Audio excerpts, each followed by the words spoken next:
满了光明，谁还需要星星？谁还会在夜里凝望，寻找遥远的安慰？谁不愿意每天都是一首诗，每一个字都是一颗心，像蜜蜂在心头颤动？谁不愿意有一个柔软的晚上，柔软的像一片湖，萤火虫和星星在睡眠丛中游动？谁不喜欢春天，鸟落满枝头，像星星落满天空？闪闪烁烁的声音从远方而来，一团团白云香，朦朦胧胧。如果大地的每一个角落都充满了光明，谁还需要星星？谁还会在寒冷中寂寞地燃烧，寻找星星点点的希望？谁愿意一年又一年做些苦难的事，每一首都是一群颤抖的星星，像冰雪覆盖在心头？谁愿意看着夜晚东江僵硬的像一片土地，风吹落一颗又一颗瘦小的星星？谁不喜欢飘动的旗子，喜欢火又出金黄的星星？在天上的星星疲倦了的时候升起，去照亮太阳找不到的地方。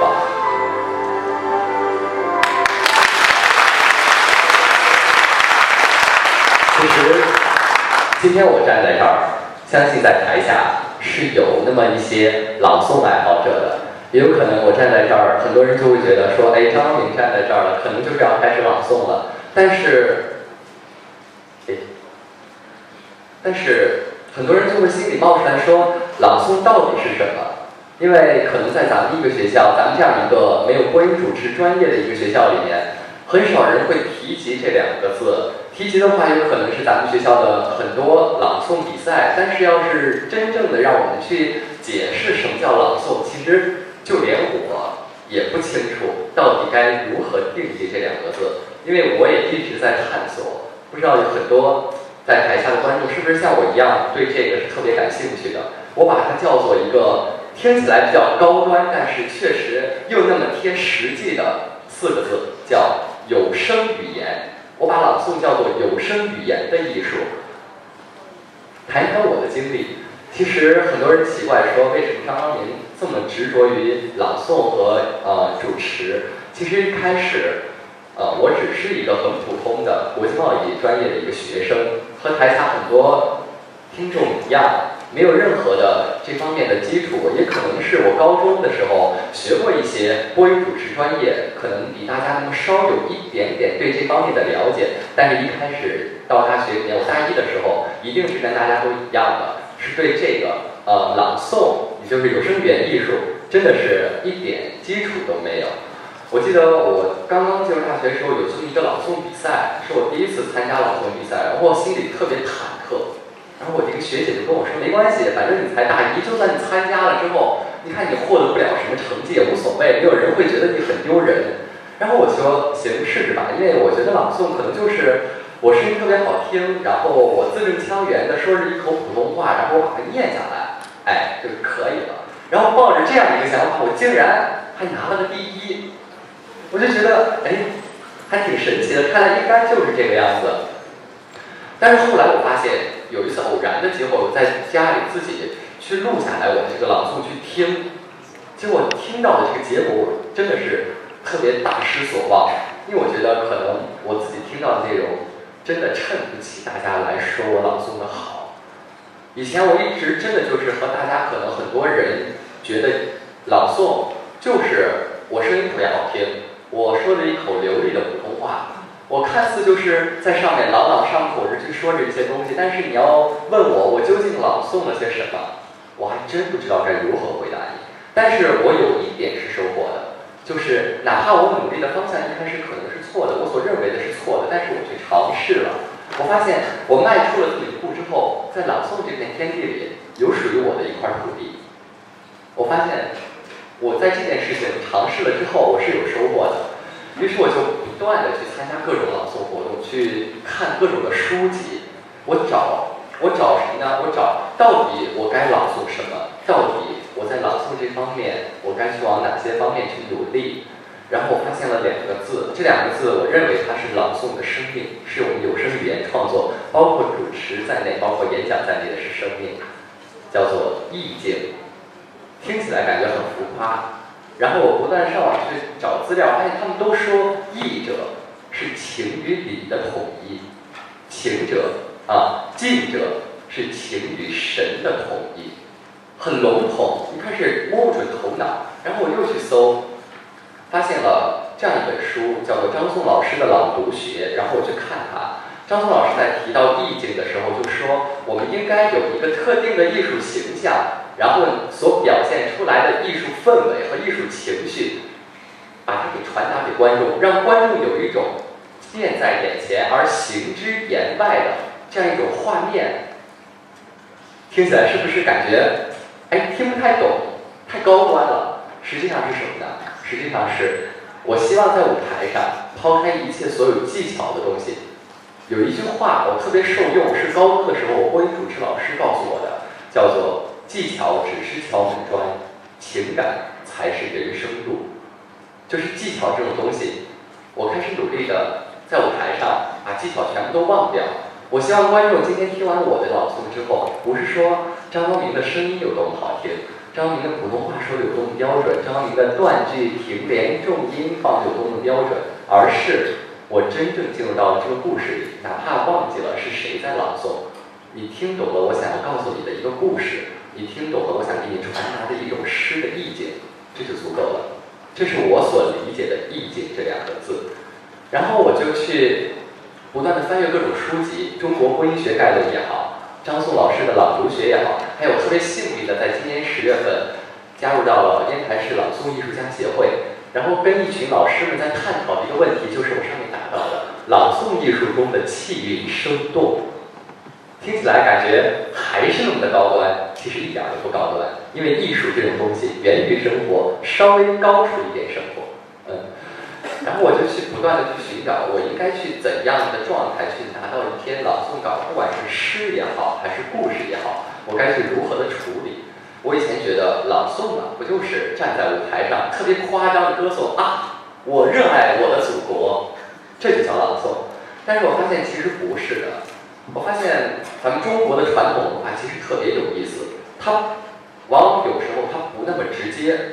的去传达给你，而是特别委婉的、含蓄的。就像我们从来不去说孤单寂寞冷，在我们的中华文化里叫做鸡声茅店月，人迹板桥霜。在我们的传统文化里也从来不说卓尔不群这4个字，我们说孤舟蓑笠翁，独钓寒江雪。我们有时候也不说好想好想你我们说打起黄鹂鸟，莫惊枝上啼，啼时惊妾梦，不得到辽西。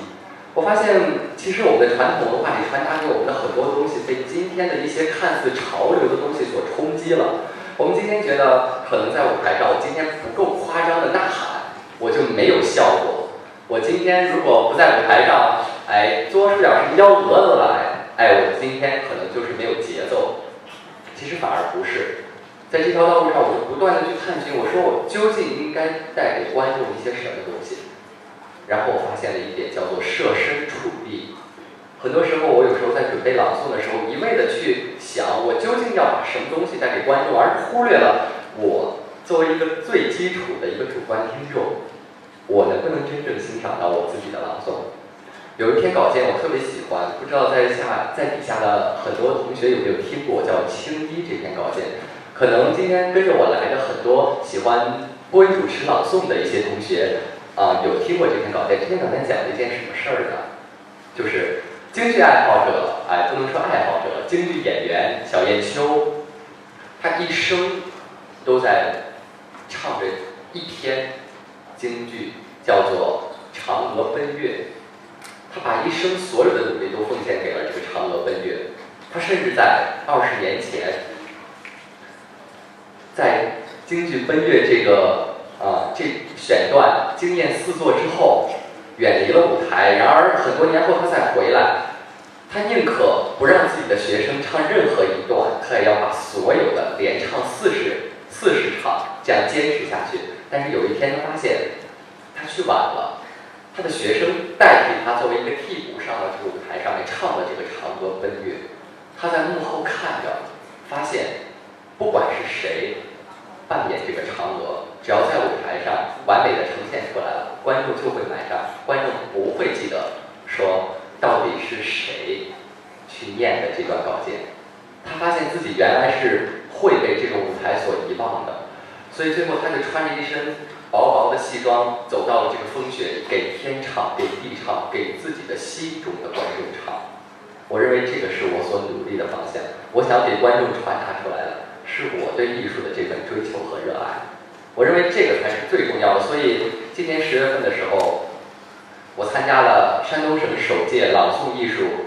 名师的一个高级研修班，在里面认识了80多岁的张家生老先生。张家生老先生说过这样一句话，说你要用这个去追求你所要去达到的一个境界，就是真挚而不虚假，热情而不卖弄，大方而不琐碎，松弛而不松懈。我希望传达给观众的是我真正想要内心去表达的东西，所以我就去不断的去探究，我想探究出来如何在舞台上我们真正的给观众一份真挚，而放下所谓的固定腔调。我现在还在努力的过程当中，但是我找到了我努力的方向，就是我追求真挚的去奉献的一种精神，因为我认为这个是艺术的生命之所在。我希望我能够把握出每一篇稿件的鲜明的节奏，因为我觉得这是艺术的磁力所在。然后让我自己首先去投入到这一篇稿件诗般的意境当中，然后才能传达给过每一个人他的魅力所在，然后再展现出每一个人，包括我自己独特的形象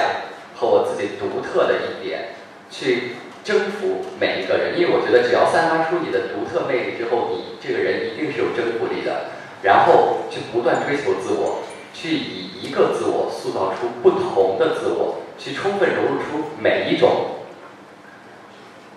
去充分抒发出每一种我能够创造出来的无限可能。其实这就是很简单的我，也是我今天所要分享给大家的全部内容。谢谢大家。